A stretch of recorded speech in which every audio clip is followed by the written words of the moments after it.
All right, this is Mr. Gillum, and today we're going to learn about simple events. We're going to do a little probability here in 7th grade. And what you need to know about probability is that it's the ratio of the chance of something happening compared to all the different ways that it could happen. All right, and so there's some key vocab words I need you to think about here. Probability, okay. Sample space is an outcome or collection of outcomes, so all the different things that could happen in sample space. Outcomes that could happen. All right. So probability can be written as a fraction, percent, or decimal. So let's just say if I was flipping a coin,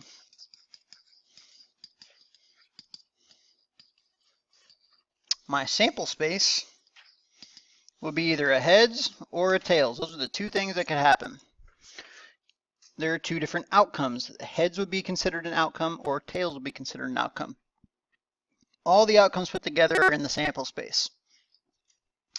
If I want to know the probability, abbreviated like this, of getting a heads, what I'm thinking is there are two possible things that could happen. So that's the number that goes on the bottom of my fraction, the number of things that could happen.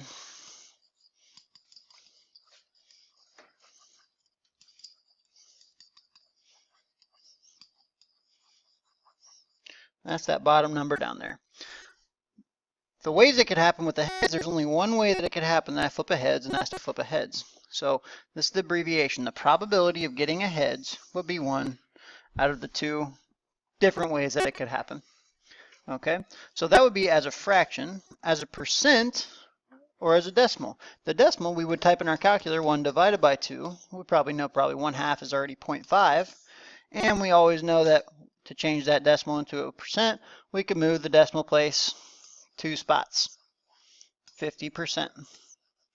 So the probability is 0.5, it's 50%, or it's 1/2, just depending on how the question's asked. Okay, it just compares what you want to happen to how many different ways it could happen.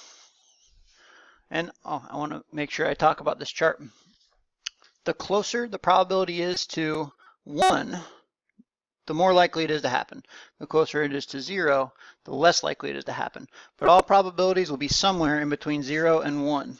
Okay, they are more likely as they get closer to 1. A cube with sides labeled 1 to 6 is ruled. Find the probability of getting a 6. Express your answer as a fraction, decimal, and percent. Okay, so basically what we have is a die here. Okay, now you guys know what a die looks like. And it's got a 1, a 2, a 3, a 4, a 5, and a 6. There's 6 sides on it. Okay, there are a total of 6 different ways that I could roll that die. I could roll it, get a 1, roll it, get a 2, roll it, get a 3, roll it, get a 4, a 5, or a 6. I want to know the probability of getting a 6. Now, my different outcomes are 1, 2, 3, 4, 5, and 6. There's only one way that I could get the 6 that I'm looking for. There's 6 different ways it could happen. Only one of those ways is the ways I'm talking about. So the probability of getting a 6 would be 1/6. All right, let's change that into a decimal. 1 divided by 6.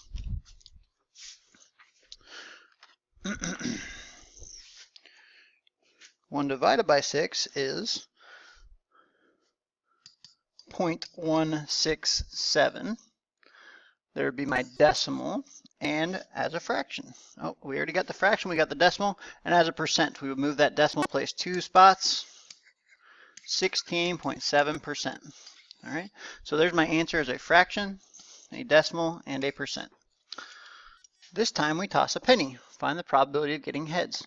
Okay, so when I toss a penny, I could get either a heads or a tails. There's 2 different ways that could happen.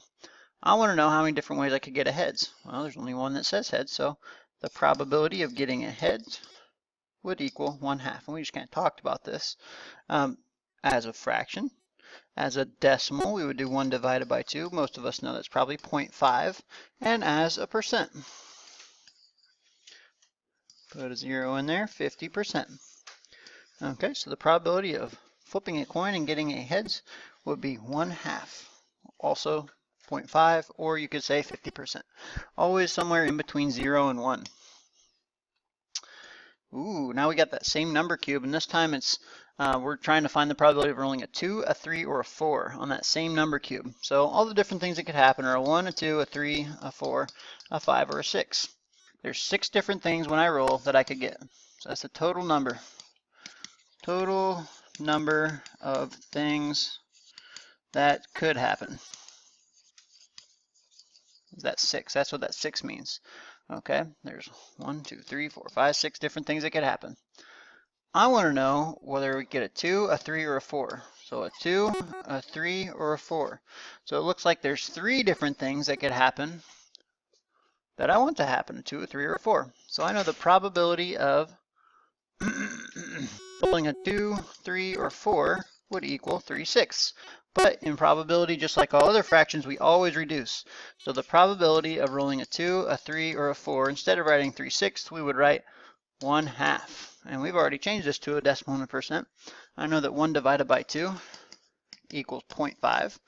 There's my decimal. And I know 0.5, if I move that decimal place 2 spots, is 50. So 50%. So the probability of getting a 2, a 3, or a 4 is 1/2, 0.5, or 50%, depending on how you're writing your probability. Let's find the probability of not rolling a 6 in number 1. So if we still had those same things that could happen, a 2, a 3, a 4, a 5, or a 6, and I don't want to roll a 1, what I could roll is a 2, a 3, a 4, a 5, or a 6. Those are all the different things that are not a 1. I'm not rolling a 6 in number 1, sorry. It's okay for us to roll a 1, but it's not okay for us to roll a 6. So again, there's 6 different ways it could happen, and any of these are not a 6. So I have 5 different things. If I roll, that would be okay. The probability would equal 5/6. 5 divided by 6 equals 0.833. That would be my decimal, and as a percent, I could write it as 83.3%. Okay, so my probability of not rolling a 6, I could roll 1, 2, 3, 4, or 5 out of the 6 choices, would be 5/6, 0.833, or 83.3%. Now let's take a look at a marble problem. These are really popular in 7th grade. It says a bag contains 5 blue and 8 red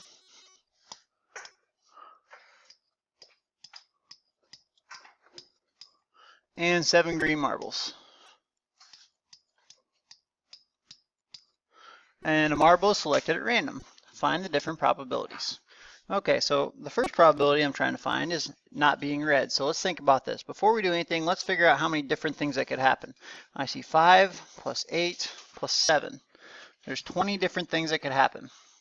I don't want a red. There are 1, 2, 3, 4, 5, 6, 7, 8, 9, 10, 11, 12. 12 that are not red. So my probability of not getting a red would be 12 out of 20. Or I need to reduce 6 out of 10 or 3 out of 5. So my probability would equal 3 over 5. And I could change that to a decimal as well. 3 divided by 5 is 0.6. Or I could change that 0.6 to a percent, 60%. Okay?